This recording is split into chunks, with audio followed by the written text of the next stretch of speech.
course they lose money. That's why the government was brought in, to lose money.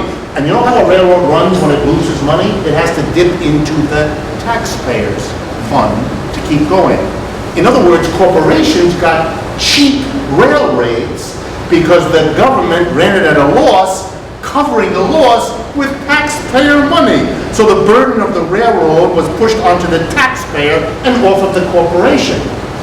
But I won't embarrass anyone in this room by asking how many leftists you know who think that when the government takes over, this is a step in the right direction. Oh no, it isn't. The capitalists have been doing this from day one, if, when, and as they want it. If the left endorses that on the grounds that it's socialism, you're being duped twice. Don't do it. But of course, to understand that, it would help to have a general way of understanding how corporations work.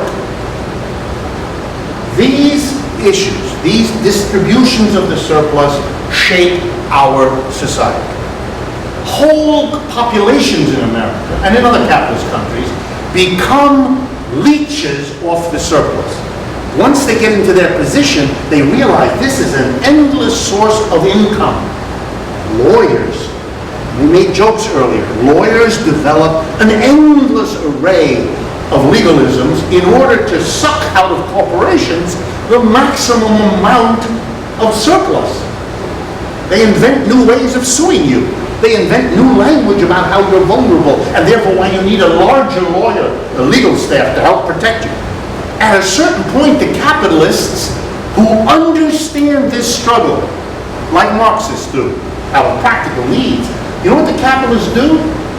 They get together and they say, let's kill these people. I don't know how many of you are aware, but the struggle between the Republican and Democratic Party in the last 25 years has been crucially shaped by a fight over lawyers. And basically, the Trial Lawyers Association in the United States, the people who do the work in the courtroom, have been supporting the Democrats because the Democrats are more favorable to them, and the Republicans are lining up behind the capitalists who want to put a kibosh on the lawyers. If you paid any attention, you may have noticed the new law that was finally passed with Bush. He got it through. Put a $250,000 cap on all suits, liability suits. So if you eat something and it sticks in your throat and your left ear falls off and so forth, you can sue, but you can't get more than $250,000, no matter what the issue is. That's it. You have a cap.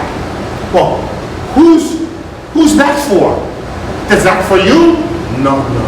And all the publicity. We want the lawyers that is taking it is not good. We have a litigious society. Stop. Always ask. In a struggle in a capitalist society, if a struggle begins to get going, it's most of the time because some group of capitalists has decided to nail another group. Rarely is it a situation of the mass of people rising. I wish that weren't true, but it is the truth. And it makes no sense for us to hide it. I'm going to finish with an example from American history. In the period from 1945 to 1970, American capitalism was also shaky. It was shaky because it came out of a Great Depression and it was afraid it would fall back in. It was shaky because it had an enemy, the Soviet Union, and a serious one. And so the capitalists of the United States were basically willing to give a huge part of the surplus in taxes to the government. They really were. They wanted the government to hold back the Red Menace, put a ring of bases around the Soviet Union and all the socialist countries, develop nuclear weapons. You know the story. They wanted that. They were scared. And they wanted to smash unions, and they did all the things that they did. And they wanted the government to take the lead in all of that, so they paid. By the 1970s, American capitalists had a changed situation. Number one, they didn't feel threatened anymore by the Soviet Union. It was beginning to have such problems inside the Soviet Union, as we now know looking back, that it was less and less of a problem. It became a more problem in rhetoric, but not in reality. They felt very secure. The Depression was a fading memory. American workers were loyal and patriotic. They didn't feel they needed a big, powerful government the way they had in the past, number one. Number two, American companies were facing more serious competition. From 45 to 75, the rest of the world after World War II had to rebuild. The United States was top dog. We had no competitor. Nobody could compete with us. That's why from 45 to 75, if you drove a car anywhere in the world, it was probably an American car. For there to be anything other than a Chevy and a Ford, it took these companies 20, 30, 40 years to emerge as a Toyota or a VW or anything else. So we were the top. But by 1970s, we weren't anymore. There was the Toyota and there was the VW, and the competition was severe. And American corporations said, we don't need the government to play this big role anymore, Reagan, and we can't afford these stinking taxes, Reagan. So what the capitalists did is they ganged up on the government. They said, the government is the problem, the government is full of fat, the government is not doing anything, it's stealing our taxes, it's doing it, we all live in that. We've been living in it for 30 years. A real switch in which capitalists who didn't have enough surplus to take care of things wanted to save a ton of money on taxes. They got rid of the Democrats, who from Roosevelt and Truman and Kennedy had been the major power in our government from 45 to 75. And they brought in the Tweedledum instead of the Tweedledee, the Republicans. Why? Because the Republicans were faithful servants of the get rid of this, stick it to the government, free us up. And they did. That's what Reagan and everybody since has done. Cut the taxes. It's an attack on the government, exactly like the attack on banks I told you about before. And the beauty of it is, the ideological way to save a ton of money on the government, which then, what did American corporations do with all the money they saved off of taxes? Tremendous cuts in taxes. Corporate taxes, number one. In 1945, corporations provided almost a third of the total tax take of the United States government, federal government. Today they provide about 8%. Shifted it all onto people, off the corporations. And the money they saved and not having to pay taxes, they used for capital accumulation. It's called the computer age.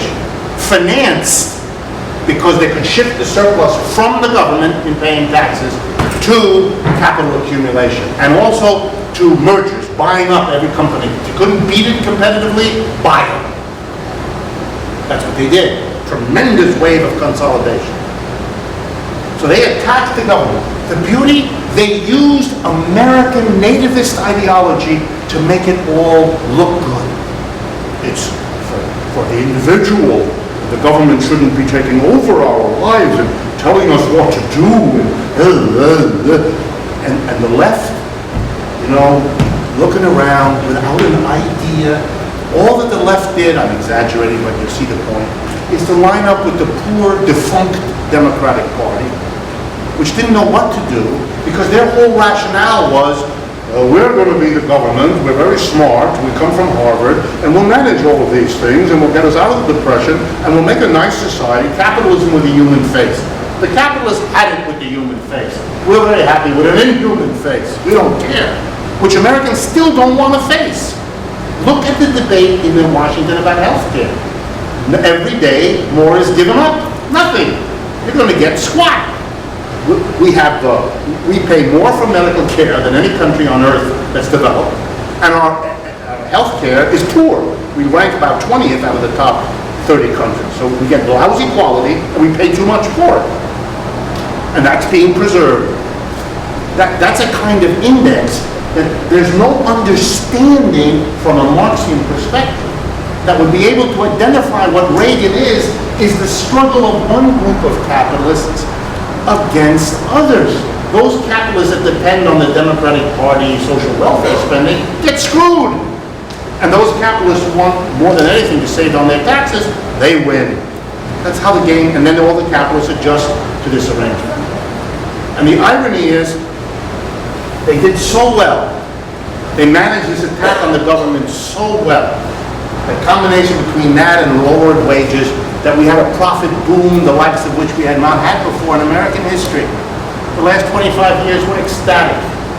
But when that happened, this, part of what we're going to do next Monday, I'll show you how in the last 20 years, how this got rearranged, then produces the euphoria that becomes a bubble and then now plunges us into this. And what is happening now is all capitalists are scurrying, trying to figure out how to reallocate their surpluses to get through this bad period. Fundamental point. In Marxian theory, to understand capitalism involves whatever else you do, whatever other angles or aspects you study, is an examination of how the surplus is produced, by whom, appropriated, by whom, distributed by them, in what ways, and then to see how that shapes the history of the society. The distribution of surplus was not the only thing that explains what happened in the last 30 years. But I would argue you'll come up with a very different grasp of American history, now or at any time, if you include this way of thinking. That's the contribution of Marxism.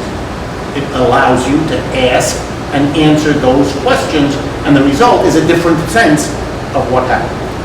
We'll pick up next week and try to put together both the production and distribution of the surplus to get a general overview, and I will use it to deal with the crisis that we're in now, to show you how this theory elaborates that. And for that as well, the film that I handed out, if you didn't get a little flyer, that would also help you, because I'll do some of the things that are in this film, and between the film and my doing it live here, I think you'll get the idea.